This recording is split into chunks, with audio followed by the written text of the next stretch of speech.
খুলনার সোনাডাঙ্গায় এক গৃহ পরিচারিকাকে নির্যাতনের অভিযোগ উঠেছে এক পুলিশ দম্পতির বিরুদ্ধে।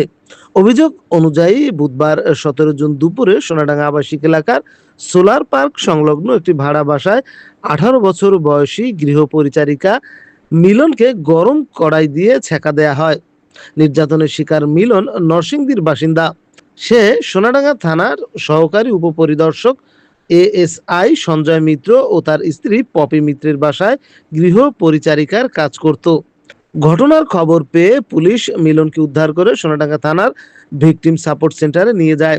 এ বিষয়ে সোনাডাঙ্গা থানার অফিসার ইনচার্জ মোহাম্মদ রফিকুল ইসলাম জানিয়েছেন, ঘটনাটি তদন্ত করে প্রয়োজনীয় আইনগত ব্যবস্থা গ্রহণ করা হবে।